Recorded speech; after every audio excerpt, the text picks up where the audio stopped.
আসসালামু আলাইকুম। সপ্তম শ্রেণীর প্রিয় শিক্ষার্থী বন্ধুরা, আশা করি তোমরা সকলে ভালো আছো। তোমরা অনেকেই বই পেয়ে গেছো। তোমাদের নতুন বইয়ের আলোকে ক্লাস করতে যাচ্ছি। তোমাদের নতুন বইয়ের প্রথম যে অধ্যায়টা রয়েছে সে অধ্যায়টার নাম হচ্ছে মূলদ ও অম্ল সংখ্যা। এই যে অধ্যায়টা মূলদ অম্ল সংখ্যা, এটি এতই গুরুত্বপূর্ণ যেটা ভাষায় বোঝানো যাবে না।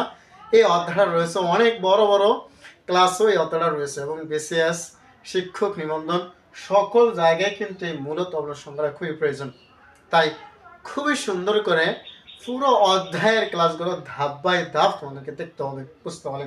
মূলত আমরা সংখ্যাকে বুঝতে হলে প্রথমে আমাদের জানতে হবে বর্গ সংখ্যা, পূর্ণ বর্গ সংখ্যা। পূর্ণ বর্গ সংখ্যার আগে জানতে হবে বর্গ সংখ্যা, বর্গ সংখ্যার আগে জানতে হবে বর্গ কি, বর্গ সংখ্যার আগে জানতে হবে বর্গ কাকে বলে। বর্গ জানতে হলে আমাকে জানতে হবে দৈর্ঘ্য আর প্রস্থ। এইখানে খেয়াল রাখো, আমি ধাপ বাই ধাপ তোমাদেরকে সুন্দর করে বোঝানোর চেষ্টা করব যাতে করে তোমরা সব পানির মতন ইজিলি বুঝতে পারো। এখানে একটা আমি ধরো একটা মাঠ আঁকলাম বর্গাকার। হ্যাঁ, বর্গাকার মানে বর্গের মতো, বর্গাকার মানে বর্গের আকার বর্গের মতো। বর্গাকার মানে হচ্ছে একটা খেয়াল করো, এখানে এইটা হচ্ছে আমার দৈর্ঘ্য, খেয়াল রাখো এটা আমার দৈর্ঘ্য আর এটাকে বলা হয় প্রস্থ। আর যার দৈর্ঘ্য ও প্রস্থ উভয় সমান হবে, খেয়াল করো, যার দৈর্ঘ্য এবং প্রস্থ যদি সমান হয়, দৈর্ঘ্য আর প্রস্থ সমান হলে সেটা হবে বর্গ। তাহলে দৈর্ঘ্য আর প্রস্থ যদি সমান হয়, একমাত্র বর্গের ক্ষেত্রেই দৈর্ঘ্য আর প্রস্থ সমান হবে, অন্য কোনো ক্ষেত্রে দৈর্ঘ্য আর প্রস্থ সমান হবে না। তাহলে দৈর্ঘ্য আর প্রস্থ যদি সমান হয় সেটা হয়ে যাবে বর্গ। তার মানে হচ্ছে চতুর্দিকে সমান, চতুর্দিকে সমান। এই দিকে যতটুকু থাকবে এই দিকেও ঠিক ওই পরিমাপ মাপ থাকবে, এই দিকেও একই মাপ, এই দিকেও একই মাপ। ধরো এইটা যদি এইদিকে 5 সেন্টিমিটার হয়, 5 সেন্টিমিটার, তাহলে এই দিকে হবে 5 সেন্টিমিটার, এই দিকে হবে 5 সেন্টিমিটার। এখানে বাংলা, এখানে ইংরেজি লিখছি, এখানে হবে 5 সেন্টিমিটার। তাহলে চতুর্দিকে যদি 5 সেন্টিমিটার হয়, দৈর্ঘ্য প্রস্থ সমান হয়, তাহলে সেটা হবে একমাত্র বর্গ। এখন দেখো, যেহেতু এইটা চতুর্দিকে বর্গ সমান, তোমরা আয়তক্ষেত্রে ক্ষেত্র জানো যে দৈর্ঘ্য গুণ প্রস্থ, ঠিক একইভাবে বর্গের ক্ষেত্রফল হচ্ছে দৈর্ঘ্য গুণ প্রস্থ। যেহেতু প্রস্থ এবং দৈর্ঘ্য সমান, সেহেতু এই বর্গের ক্ষেত্রফল হবে দৈর্ঘ্য গুণ দৈর্ঘ্য। খেয়াল করো, তোমরা এই সূত্র হয়তো অন্যভাবে পড়ছো, আমি একটু সেখানে নিব তোমাদেরকে বোঝানোর মাধ্যমে। দৈর্ঘ্য গুণ দৈর্ঘ্য, দৈর্ঘ্য গুণ দৈর্ঘ্য কেন? কারণ এই দিকেও দৈর্ঘ্য, এই দিকেও দৈর্ঘ্য, এই দিকে দৈর্ঘ্য। এখন বলতে পারো যে এখানে তো প্রস্থ, হ্যাঁ, কারণ আমি তো বলছি দৈর্ঘ্য প্রস্থ সমান, তার মানে দৈর্ঘ্য গুণ দৈর্ঘ্য। এখন খেয়াল করো, তো দৈর্ঘ্য যদি আমরা এ ধরি গুণ এ, তাহলে এখানে তোমাদেরকে আমি সব কিছু স্পষ্ট করে বলতেছি, একেবারে খুব সুন্দর করে তোমরা বুঝতে পারো বর্গ সংখ্যা। এই বর্গ সংখ্যা বুঝতে হবে, তোমাদেরকে যা বুঝতে হবে তা আমি পানির মতন ক্লিয়ার করে দিতেছি, কখনো না বলো। দৈর্ঘ্যটা আমরা এ ধরি, খেয়াল করো, তুমি এক্স ধরতে পারো, ওয়াই ধরতে পারো, যাই ধরো। তো দৈর্ঘ্য আমরা একটা ধরলাম, তো এইটাকে আমরা গুণ করব। এই যে এই সংখ্যাটা, এই এর উপরে 1 আছে, এর উপরে 1 আছে, মনে মনে কোনো সংখ্যা না থাকলে। আর গুণের সময় উপরে যে পাওয়ার থাকে এগুলো কিন্তু পাওয়ার বলে, তোমরা কিন্তু 6-এ শিখেছো। তাহলে এগুলোকে 1 1 মানে পুরো পাওয়ার থাকে। আর গুণের সময় এই পাওয়ারের পাওয়ারে কিন্তু যোগ করা লাগে, তাহলে এখানে এর পাওয়ার যোগ করলে মানে 2, তার মানে এ গুণ করলে এ স্কয়ার। তাহলে আমরা শেষ পর্যন্ত একটু একটা বিষয় চলে আসলাম, সেটা হচ্ছে যে বর্গ হচ্ছে যে সংখ্যা, একই সংখ্যাকে ডাবল গুণ করা, একই সংখ্যাকে ডাবল গুণ করা হচ্ছে বর্গ। অর্থাৎ কোন সংখ্যাকে ওই সংখ্যা দ্বারা গুণ করা, কোন সংখ্যাকে ওই সংখ্যা দ্বারা গুণ করলে যে ফলটা পাওয়া যায় সেটা হচ্ছে বর্গের গুণফল বা বর্গ।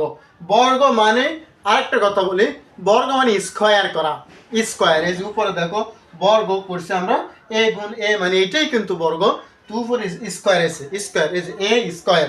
তো বর্গ মানে স্কয়ার বলতে পারবো। বর্গ মানে হচ্ছে কোন সংখ্যাকে ওই সংখ্যা দিয়ে গুণ করা, অর্থাৎ ডাবল গুণ, কোন সংখ্যাকে সেই সংখ্যা দিয়ে গুণ করা, সেটি হচ্ছে বর্গ। আর যেহেতু সংখ্যা দিয়ে আমরা গুণ করি তাহলে সেটা হবে বর্গ সংখ্যা। তাহলে আশা করি বুঝতে পেরেছো বর্গের যে বিষয়টা। এখানে যদি আমরা ধরো 1 2 3 4 চারটা মার্বেল রাখলাম, 1 2 3 4। তোমার সপ্তম শ্রেণীর বইতে 3টি করে মার্বেল দেওয়া আছে। তো এখানে আমরা রাখলাম 1 2 3 4, 1 2 3 4। তাহলে দেখো এইদিকে 4টা মার্বেল, এইদিকে 4টা মার্বেল, একইভাবে এইদিকেও 4টা মার্বেল, এইদিকেও 4টা মার্বেল। যেহেতু চতুর্দিক থেকে চতুর্পাশে মার্বেলের সংখ্যা সমান, 4টা করে উপরে নিচে ডানে বামে, যেহেতু মার্বেলের সংখ্যা সমান সেহেতু এটা হচ্ছে একটা বর্গ। এটা বর্গ আকারে সাজানো আছে। এই চিত্র তোমার বইতে দেওয়া হয়েছে তাই বললাম। সেখানে 3টি করে মার্বেলের সংখ্যা দেওয়া আছে, 4টি করে দেখালাম, থাকতেই পারে। তো চতুর্দিকে যখন সংখ্যা সমান হয়ে যাবে, একই হবে, তখন সেটা বর্গাকার হয়ে যাবে। আর বর্গের যে ক্ষেত্রফল হলো দৈর্ঘ্য গুণ দৈর্ঘ্য, অর্থাৎ বাহুর, এটাকে আমরা বলবো যে বর্গাকার ক্ষেত্রফল হচ্ছে বাহুর দৈর্ঘ্য হোল স্কয়ার। বাহুর দৈর্ঘ্য হোল স্কয়ার এ স্কয়ার। আসলে বুঝতে পেরেছো? তাহলে সমষ্টিগত কথা সম্পূর্ণ যদি আমরা ক্লিয়ার করি তাহলে সেটা এইভাবে দাঁড়ায় বর্গ মানে স্কয়ার করা। বর্গ মানে কি করা? স্কয়ার করা। অর্থাৎ ওই সংখ্যাকেই, যে সংখ্যার বর্গ করবো সেই সংখ্যাকেই ওই সংখ্যা দ্বারা গুণ করা, কোন সংখ্যাকে ওই সংখ্যা দিয়েই গুণ করা, তাহলে সেটা হয়ে যায় বর্গ।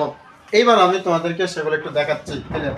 পূর্ণবর্গ সংখ্যাটা আমরা একটু পরে দেখি, আগে বর্গ সংখ্যাটা একটু ক্লিয়ার করি। বর্গ সংখ্যা পূর্ণবর্গ সংখ্যা রিলেটেড দুটোটা, এজন্য আমি দুটোটা আজকে নিয়েছি। বর্গ সংখ্যাটা একটু খেয়াল করো। বর্গ মানে কি করো বলো তো? 1 গুণ 1, তার মানে কি 1 আর 1 দুইটা মিলে একটা নেব, 1 স্কয়ার। বর্গ, খেয়াল করো বর্গ। আবার একইভাবে 2 গুণ 2, তার মানে 2 দুগুণে 4, এককে 1, খেয়াল করো এখানে এককে 1 আর এই 2 দুগুণে 4। এই 4কে আমরা লিখতে পারবো, দেখো একটু লক্ষ্য করো, এইখান থেকে আমরা এইটা দেখব, এই এককে 1 গুণ মানে 1 স্কয়ার, আর 2 গুণ 2 মানে 4, আর 4 মানে কি 2 স্কয়ার।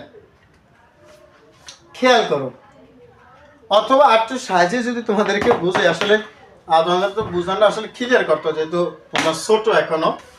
তো 1 গুণ 1 মানে 1 স্কয়ার, আর 1 এর স্কয়ার করলে তো এককে 1, অর্থাৎ একই হবে।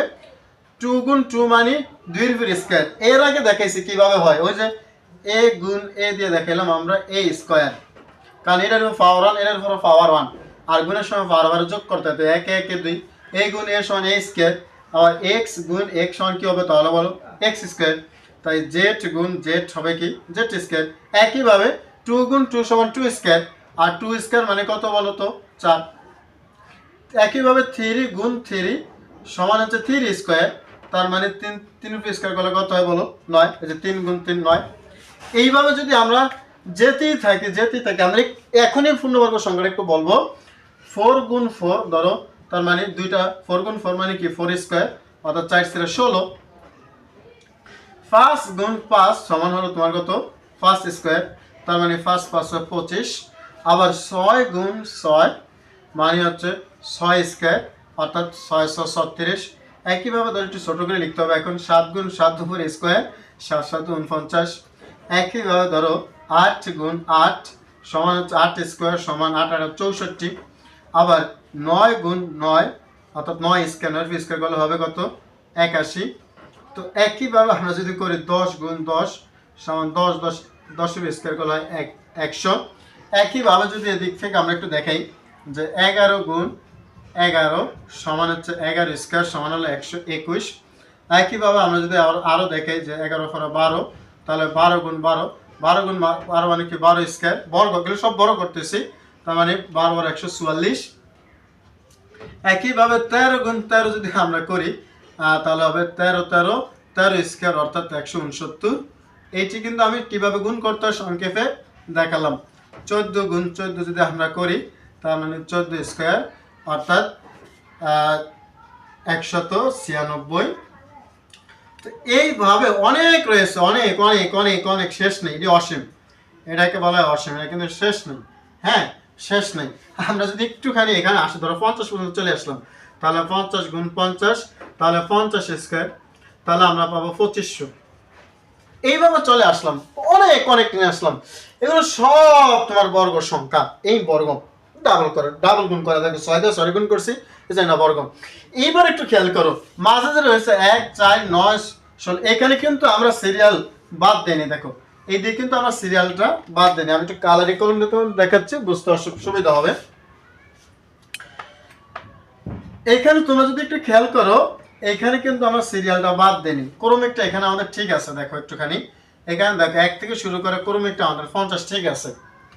যখন এই ক্রমিক সংখ্যাগুলো আমরা বর্গ করলাম, তখন আমরা এখানে দেখো কিছু সংখ্যা মিসিং আছে।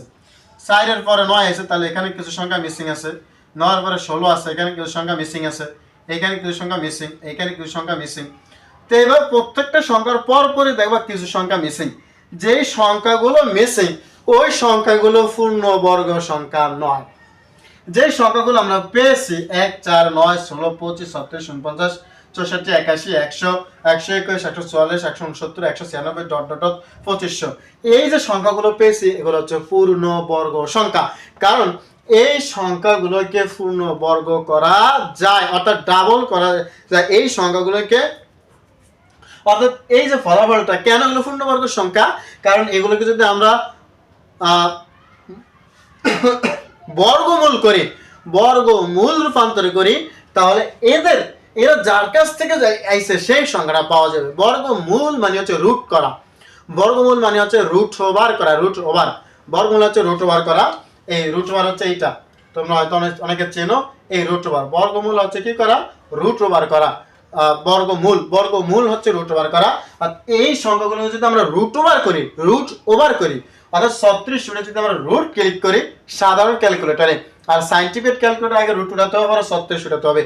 তো এই সংখ্যাগুলো যদি আমরা উঠিয়ে রুট করি, তাহলে যেই সংখ্যা আমরা উঠে রুট করবো সেটা কিন্তু মূল সংখ্যা চলে আসবে। 16কে উঠে যদি আমরা রুট করি, তাহলে আমাদের মূল সংখ্যা 4 চলে আসবে। তাই এই সংখ্যাগুলো হচ্ছে পূর্ণবর্গ সংখ্যা, এবং এই সংখ্যাগুলো আমরা বলতে পারি বর্গমূল সংখ্যা। আসলে বুঝতে পেরেছো? কারণ এই সংখ্যার বর্গমূল করলে পূর্ণের সংখ্যায় ফিরে আসবে।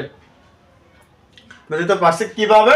সেইটা আমরা দেখিয়ে দিই। একটু যদি আমরা দেখে বর্গমূল করি, একটু খেয়াল করো, আমরা যদি বর্গমূল করি তাহলে কেমন হয় একটু খেয়াল করো। বর্গমূল করবো আজকে ক্লাসে, বর্গমূলটা একটু স্বাভাবিক আকারে দেখিয়ে দিই। বর্গমূল করবো, খেয়াল করো। বর্গমূল মানে রুট করা। তো বর্গমূলের ভাগও আছে, আমরা সেগুলো অবশ্যই দেখাবো। তো এখন খেয়াল করো, ধরো 16কে আমরা বর্গমূল করবো। তো 16কে কোন দুটি সংখ্যা গুণ করলে 16 পাওয়া যায়? কোন দুটি সংখ্যা গুণ করলে, যেহেতু বর্গমূল করব, তাহলে বর্গমূল মানে রুট ওভার 16। বর্গমূল যেহেতু করো, 16কে বর্গমূল করব, 16কে আমরা বর্গমূল করব, বর্গমূল মানে রুট ওভার 16। এখন খেয়াল করো, কোন দুটি সংখ্যাকে গুণ করলে 16 পাওয়া যায়? 4 এবং 4। তাহলে 4 গুণ 4 মানে 4 স্কয়ার। একটু আগে দেখালাম আমরা 4 গুণ 4 মানে কি? 4 স্কয়ার।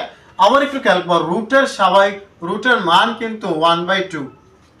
রুটের মান কিন্তু 1/2।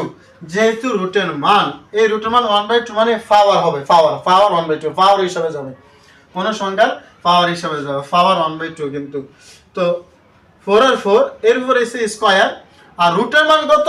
1/2। যেহেতু রুটের মান 1/2, তাই 2 এর উপরে 1/2। এই 2 এ 2 কারা থাকবে? তো 4 এর উপরে 1 দিলেও তো চলে, না দিলেও চলে। তাহলে দেখো মূল সংখ্যা আমাদের 4 চলে এসেছে। সেজন্য 16 এর বর্গমূল হচ্ছে 4। আসলে বুঝতে পেরেছো তোমরা? বর্গ সংখ্যা এবং পূর্ণবর্গ সংখ্যা আর বর্গমূলের সামথিং কিছু আজকে দেখেছি, সেটা আশা করি তোমরা বুঝতে পেরেছো।